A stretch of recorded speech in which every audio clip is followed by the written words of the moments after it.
Hello, welcome to Noetry. My name is Jacob White, and it is June 24th, 2026. We are nearing the 250th anniversary of the creation of the country, which I am blessed to live in. And a week or so ago, in celebration of Juneteenth, which is a holiday which celebrates the rebellious spirit of African Americans in relation to their long confinement and forced labor here before the founding of our country, and for 80 years after its founding. I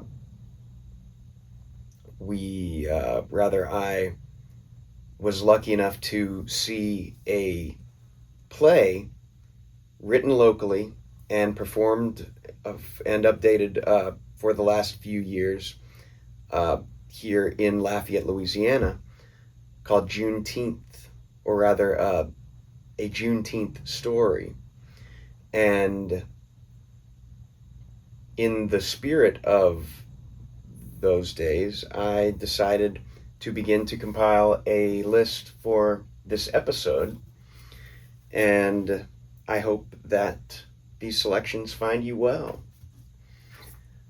First, I will read The Slave's Complaint by George Moses Horton, who was the second African American after Phyllis Wheatley to publish a collection of verse here in the U.S.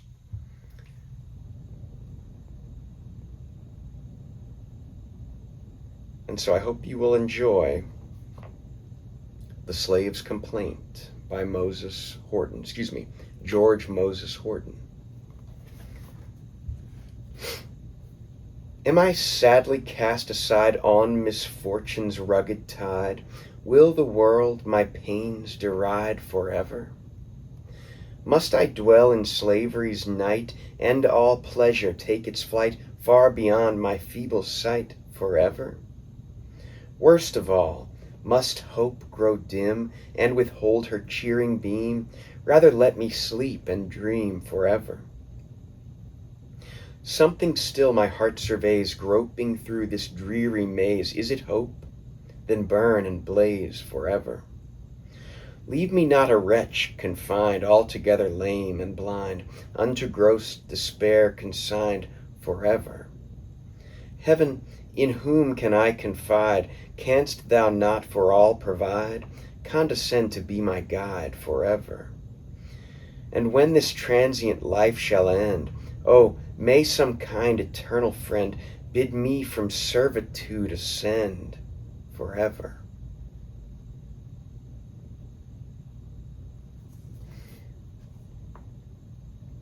And this was written in 1829.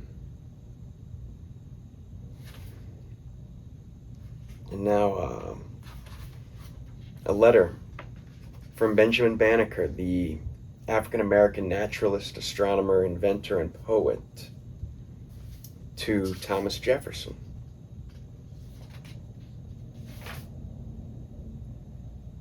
Written in 1791. Sent August 19th, 1791, when Thomas Jefferson was the Secretary of State.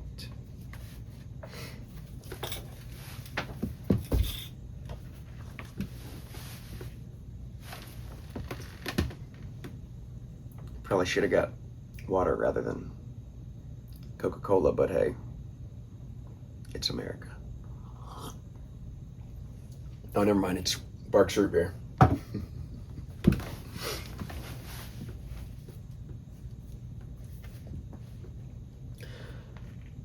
Letter to Thomas Jefferson by Benjamin Banneker, 1791. Sir, I am fully sensible of the greatness of that freedom which I take with you on the present occasion, a liberty which seemed to me scarcely allowable when I reflected on that distinguished and dignified station in which you stand, and the almost general prejudice and prepossession which is so prevalent in the world against those of my complexion. I suppose it is a truth too well attested to you to need a proof here, that we are a race of beings who have long labored under the abuse and censure of the world, and that we have long been considered rather as brutish than human, and scarcely capable of mental endowments. Sir, I hope I may safely admit, in consequence of that report which hath reached me, that you are a man far less inflexible in sentiments of this nature than many others, that you are measurably friendly and well disposed towards us, and that you are willing and ready to lend your aid and assistance to our relief from those many distresses and numerous calamities to which we are reduced. Now, sir, if this is founded in truth, I apprehend you will readily embrace every opportunity to eradicate that train of absurd and false ideas and opinions which so generally prevails with respect to us, and that your sentiments are concurrent with mine, which are that one universal Father hath given being to us all, and that he hath not only made us all of one flesh, but that he hath also without partiality afforded us all the same sensations, and endued us all with the same faculties, and that however variable we may be in society or religion, however diversified in situation or color, we are all of the same family, and stand in the same relation to him. Sir, if these are sentiments of which you are fully persuaded, I hope you cannot but acknowledge that it is the indispensable duty of those who maintain for themselves the right of human nature, and who profess the obligations of Christianity, to extend their power and influence to the relief of every part of the human race, from whatever burden or oppression they may unjustly labor under. And this I apprehend a full conviction of the truth and obligation of these principles should lead all to. Sir, I have long been convinced that if your love for yourselves and for those inestimable laws which preserve to you the rights of human nature was found on sincerity, you could not but be solicitous that every individual of whatever rank or distinction might with you equally enjoy the blessings thereof. Neither could you rest satisfied short of those most active diffusion of your exertions in order to their promotions from any state of degradation to which the unjustifiable cruelty and barbarism of men have reduced them.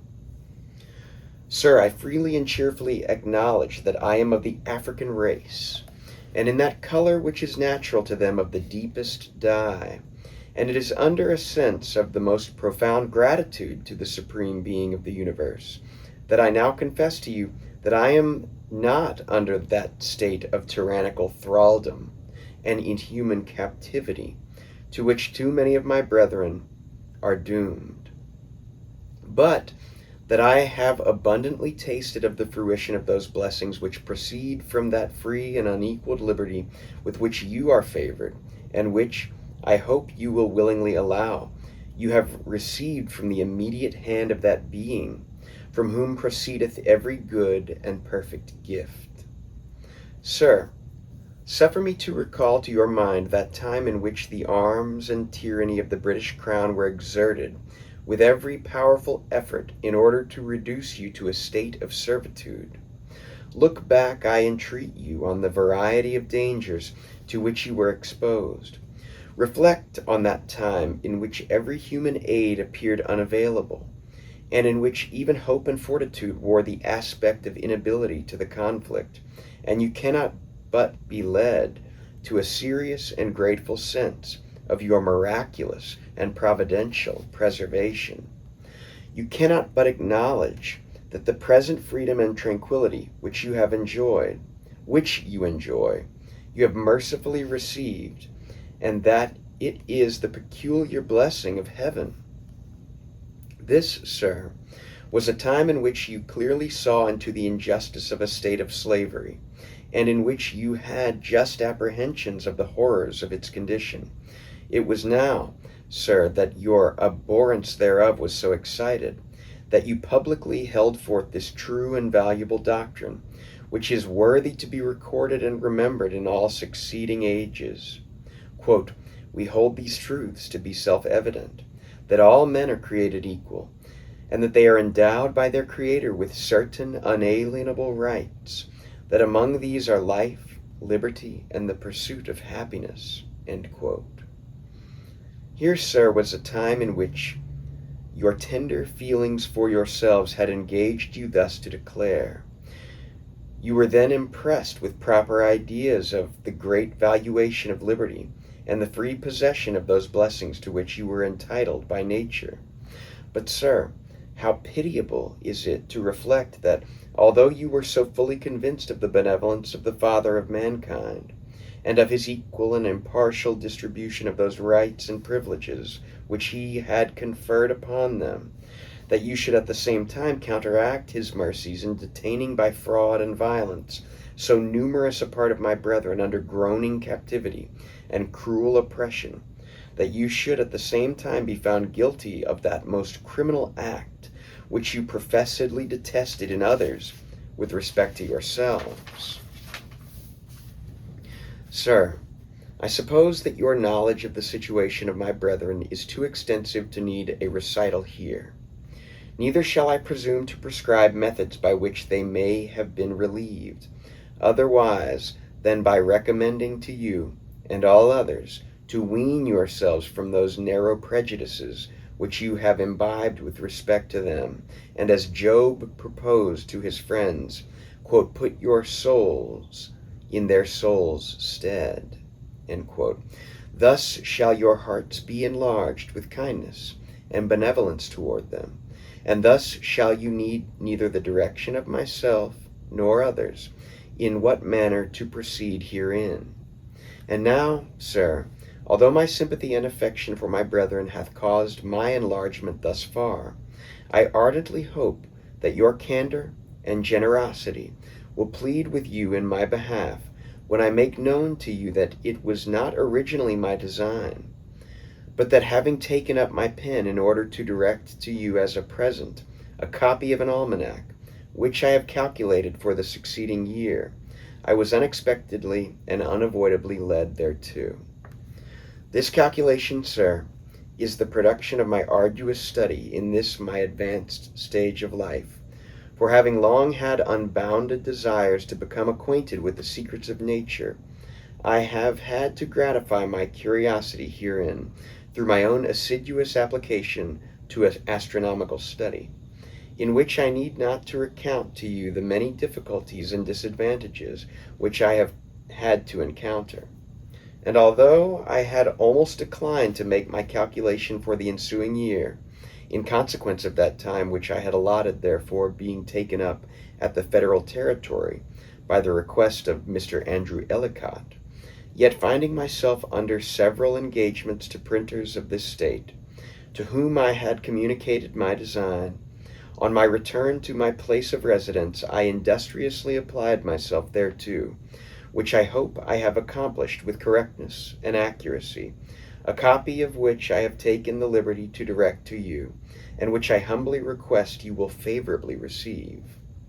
Although you may have the opportunity of perusing it after its publication, yet I chose to send it to you in manuscript previous thereto, that you might not only have an earlier inspection, but that you might also view it in my own handwriting. And now, sir, I shall conclude and subscribe myself, with the most profound respect, your most obedient, humble servant, B. Banneker, 1791.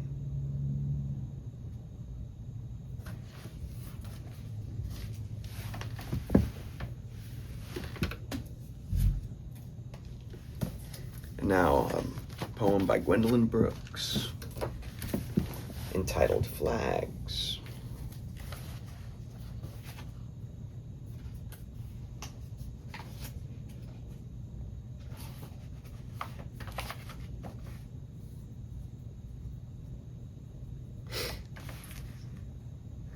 Flags by Gwendolyn Brooks, written in 1944.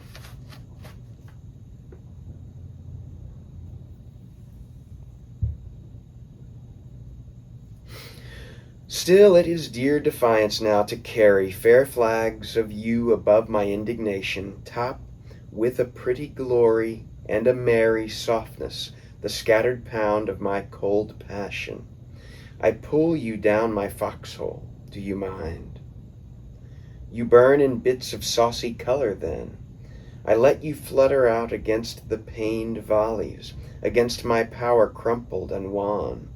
You and the yellow pert exuberance of dandelion days, unmocking sun, the blowing of clear wind in your gay hair, love changeful in you, like a music, or like a sweet mournfulness, or like a dance, or like the tender struggle of a fan.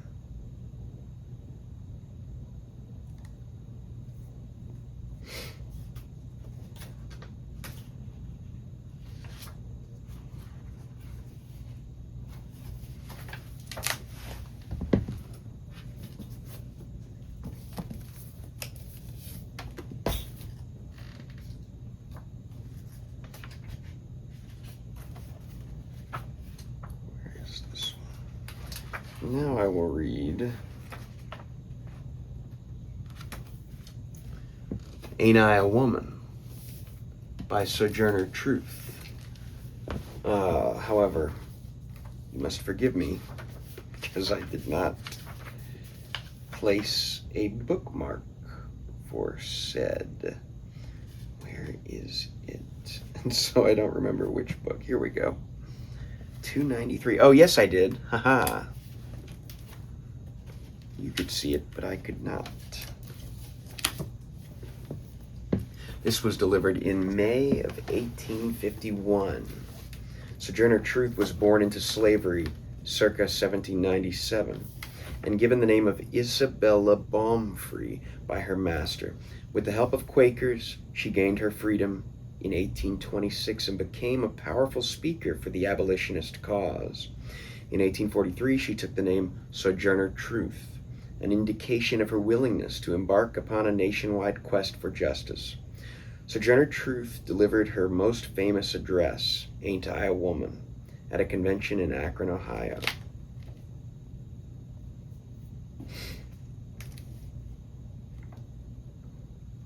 Well, children, where there is so much racket, there must be something out of kilter. I think that between the niggers of the South and the women at the North, all talking about rights, the white men will be in a fix pretty soon. But what's all this here talking about? That man over there say that woman needs to be helped into carriages and lifted over ditches and to have the best place everywhere. Nobody ever helps me into carriages or over mud puddles or gives me any best place. And ain't I a woman? Look at me. Look at my arm. I have plowed and planted and gathered into barns, and no man could head me. And ain't I a woman? I could work as much and eat as much as a man when I could get it, and bear the lash as well. Ain't I a woman? I have borne 13 children and seen most of them sold off to slavery. And when I cried out with my mother's grief, none but Jesus heard me. And ain't I a woman? Then they talks about this thing in their head. What's this they call it? Intellect, someone whispers near. That's it, honey. What's that got to do with a woman's rights or nigger's rights? If my cup won't hold but a pint, and yours holds a quart, wouldn't you be mean not to let me have my little half measure full? And the cheering was long and loud. Then that little man in black there, he say women can't have as much rights as men because Christ wasn't a woman. Where did your Christ come from? Where did your Christ come from? From God and a woman. Men had nothing to do with him. If the first woman God ever made was strong enough to turn the world upside down all alone, these women together ought to be able to turn it back and get it right side up again. And now that they are asking to do it, The men better let them. Long continuous cheering greets this. Obliged to you for hearing me, and now old Sojourner has got nothing more to say.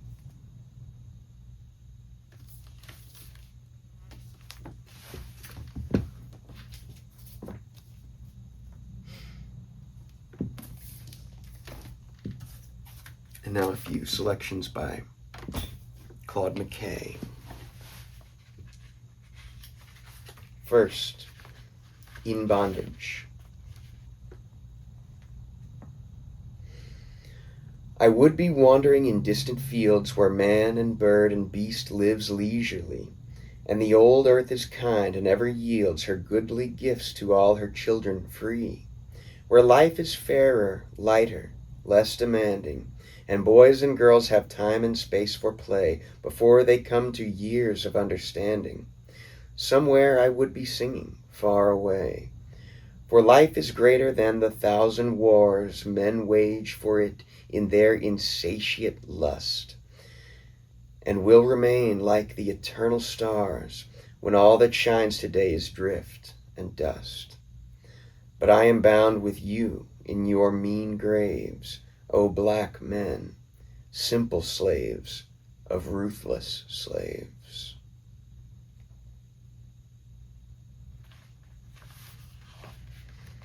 And another by McKay, this titled Enslaved.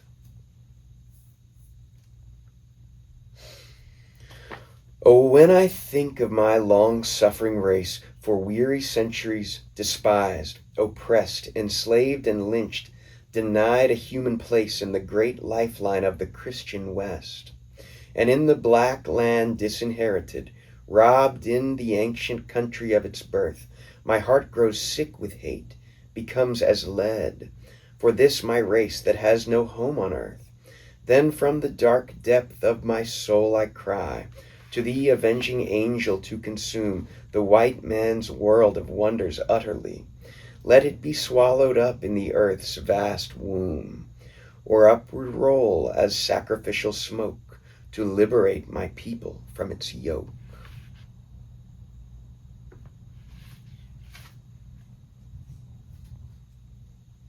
And finally, Thirst by Claude McKay.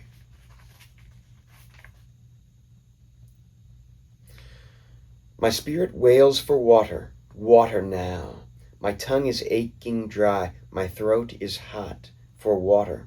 Fresh rain shaken from a bough, or dawn dews heavy in some leafy spot.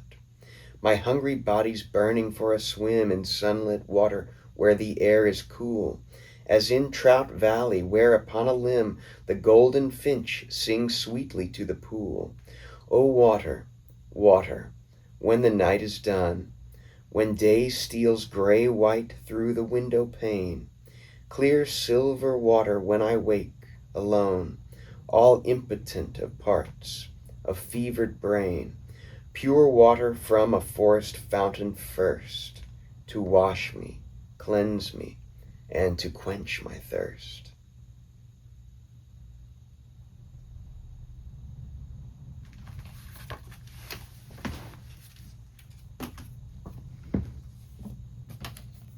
Now, a famous address, hopefully famous to you, very important.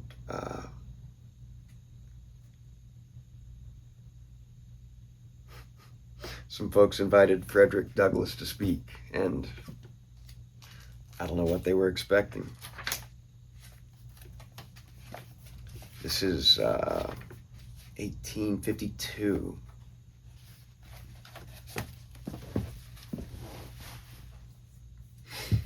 What to the Slave is the 4th of July by Frederick Douglass. Fellow citizens, pardon me and allow me to ask, why am I called upon to speak here today? What have I or those I represent to do with your national independence? Are the great principles of political freedom and of natural justice embodied in that Declaration of Independence extended to us?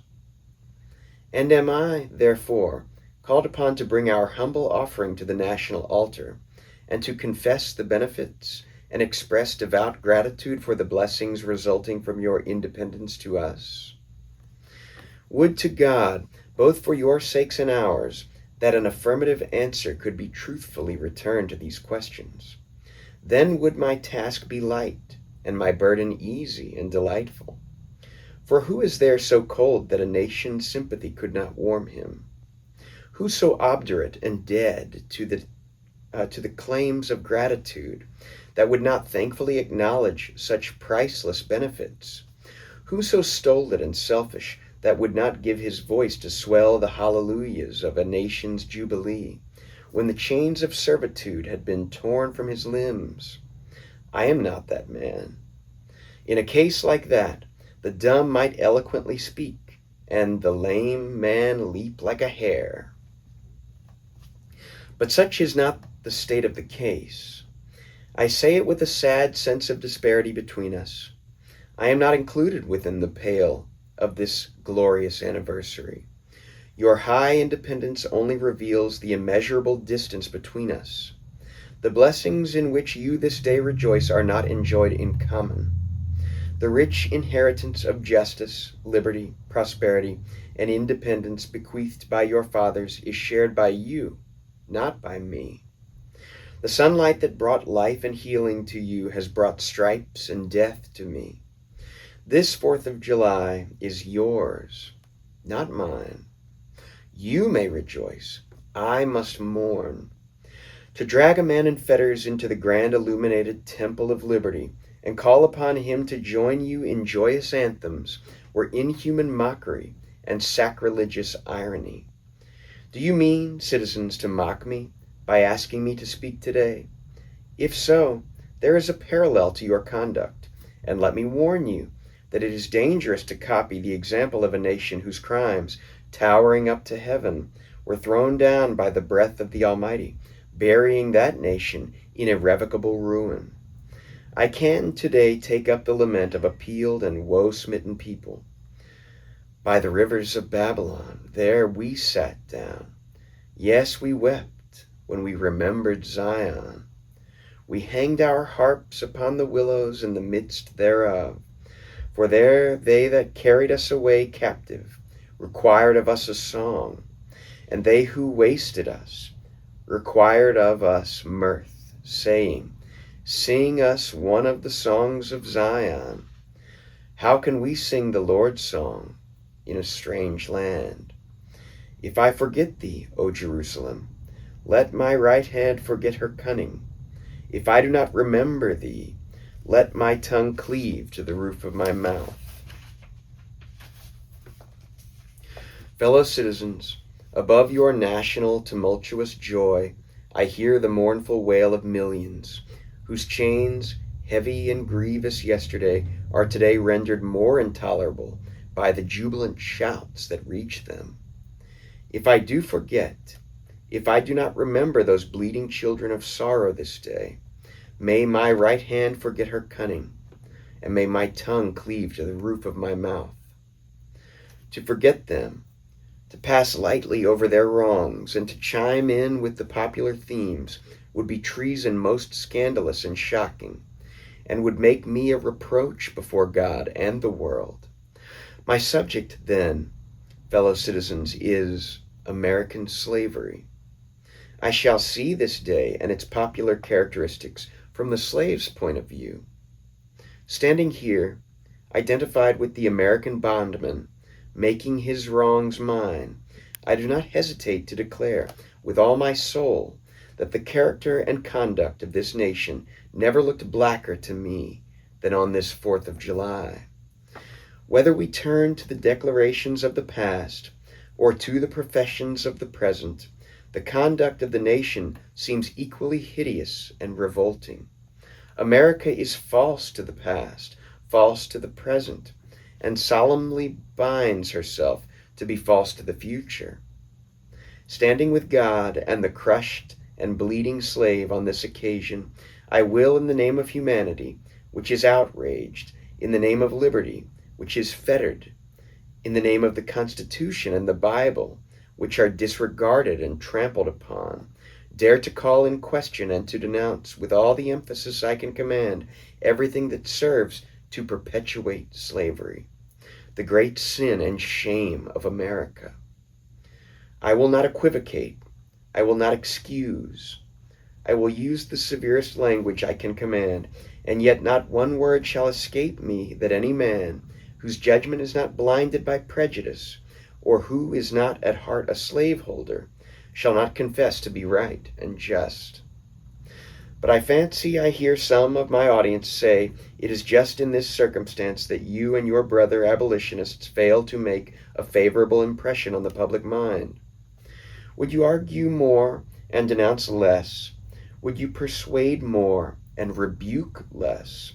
Your cause would be much more likely to succeed. But, I submit, where all is plain, there is nothing to be argued. What point in the anti-slavery creed would you have me argue?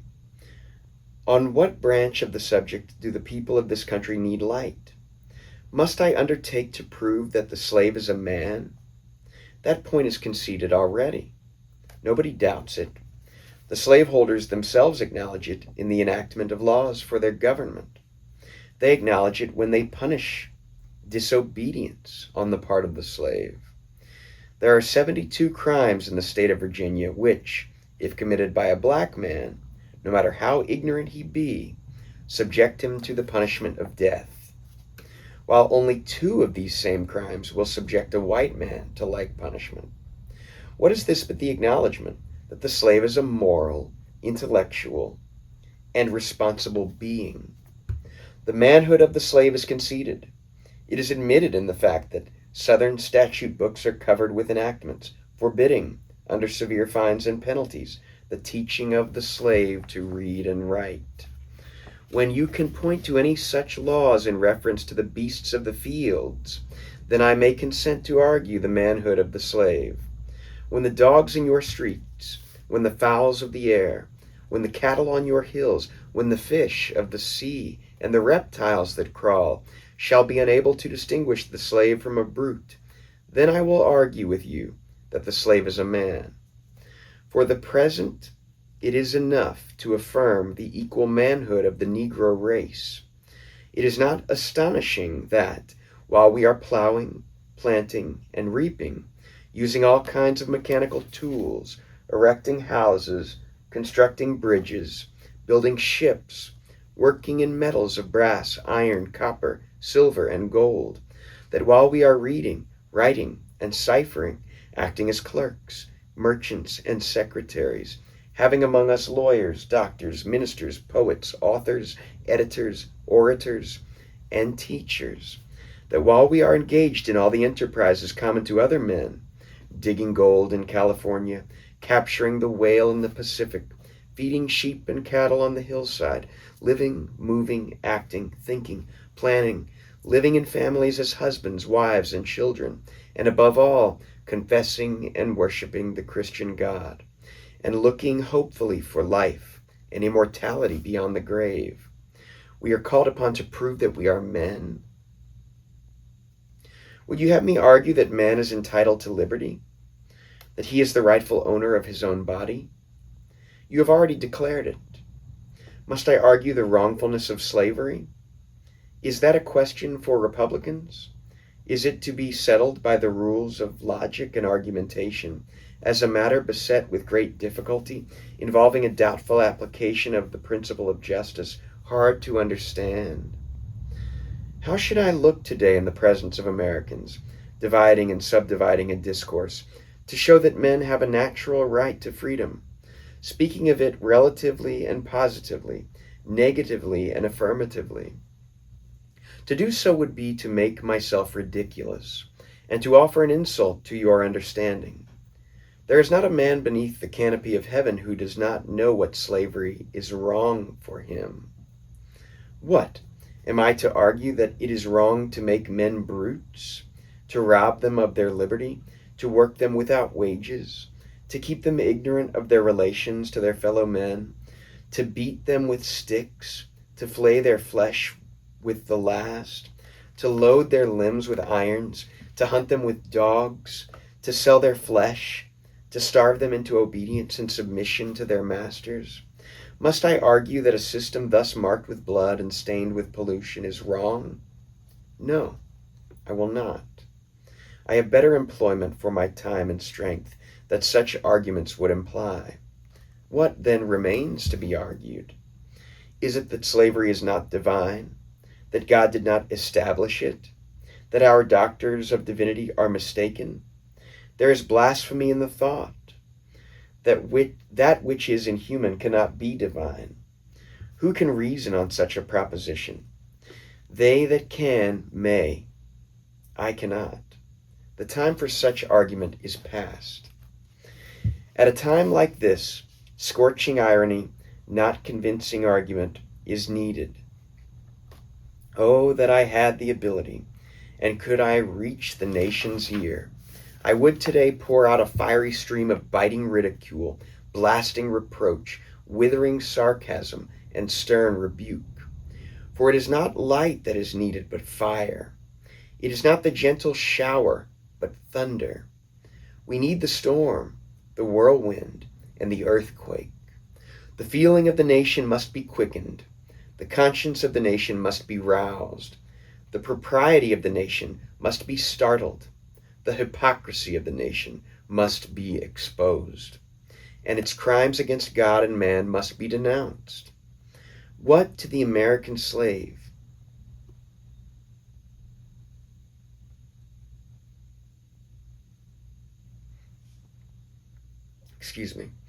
What to the American slave is your 4th of July?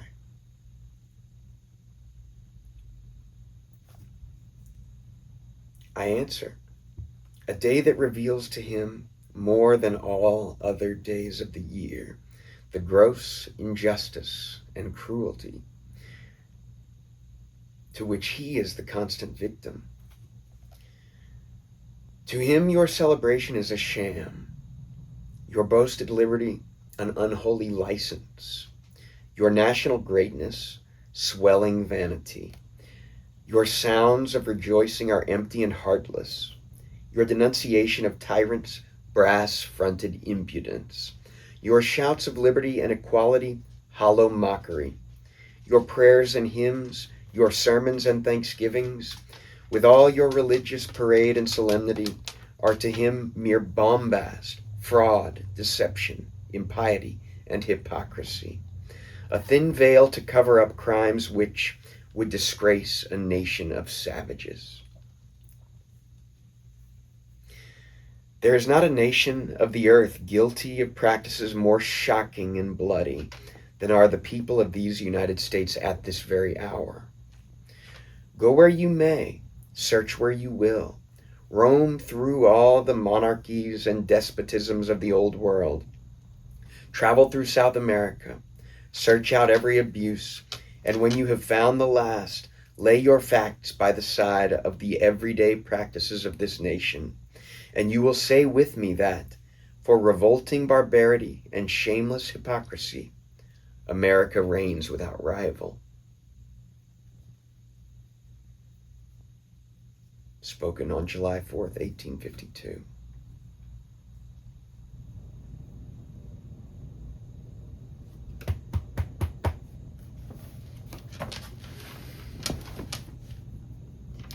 And finally,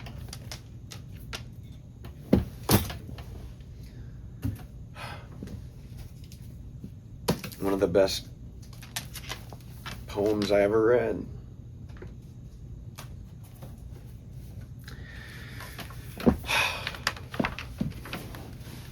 And hopefully one that you will enjoy and that will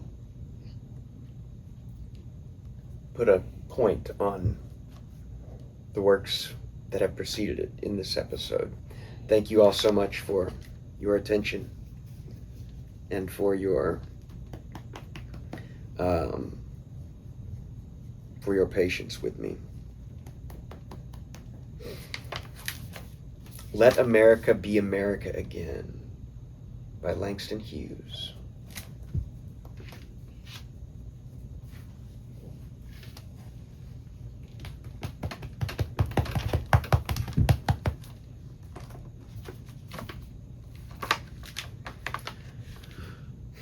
After growing up in the Midwest, Langston Hughes attended Columbia University.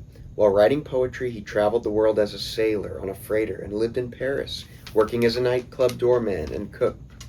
Returning to the United States in the 20s, he became one of the leading figures of the pre-war literary and artistic movement known as the Harlem Renaissance. His work showed an astonishing versatility. He wrote essays, plays, and poetry, and worked as a journalist. His poetry explored the Black experience, incorporating blues, dialect, and jazz rhythms into a powerful artistic vision through which he condemned the segregated American society of his time.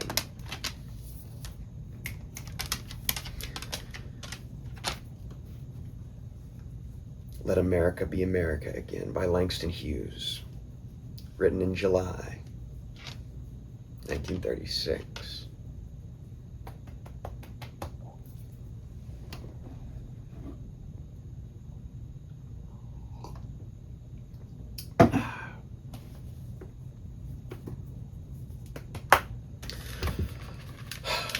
Let America be America again.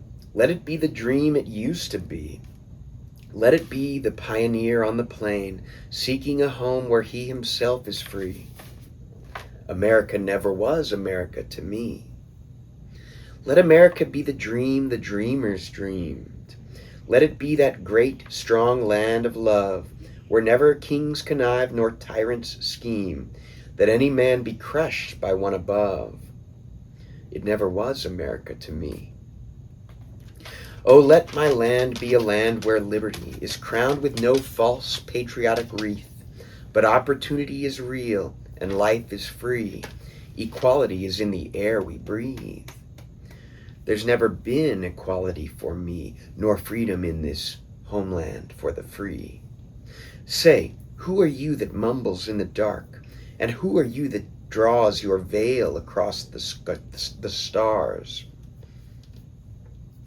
I am the poor white, fooled and pushed apart. I am the Negro, bearing slavery's scars. I am the red man driven from the land. I am the immigrant clutching the hope I seek, and finding only the same old stupid plan of dog eat dog, of mighty crush the weak. I am the young man, full of strength and hope, tangled in that ancient endless chain of profit, power, gain, of grab the land, of grab the gold, of grab the ways of satisfying need, of work the men, of take the play, of owning everything for one's own greed. I am the farmer, bondsman to the soul, bondsman to the soil. I am the worker sold to the machine. I am the Negro, servant to you all. I am the people, worried, hungry, mean, hungry yet today, despite the dream, beaten yet today, oh pioneers. I am the man who never got ahead, the poorest worker bartered through the years. Yet I'm the one who dreamt our basic dream in that old world while still a serf of kings, who dreamt a dream so strong, so brave, so true, that even yet its mighty daring sings in every brick and stone, in every furrow turned, that's made America the land it has become. Oh, I'm the man who sailed those early seas in search of what I meant to be my home. For I'm the one who left dark Ireland's shore, and Poland's plain, and England's grassy lea, and torn from black Africa's strand I came to build a homeland of the free. The free? A dream, still beckoning to me. Oh, let America be America again, the land that never has been yet.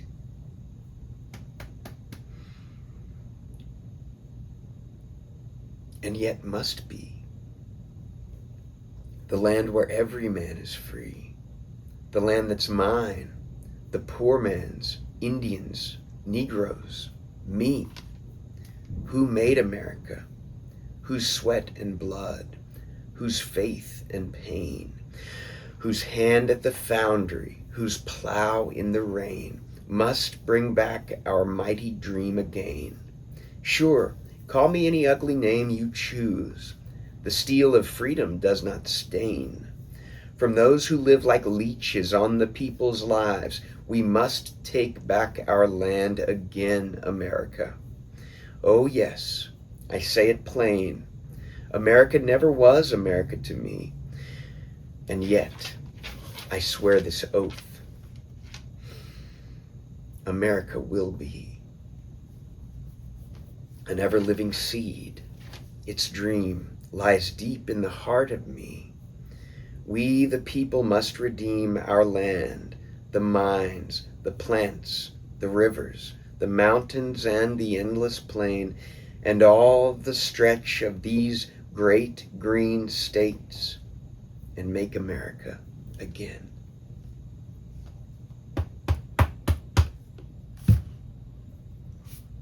What you think about that, Donkey? Pretty good. Thank y'all.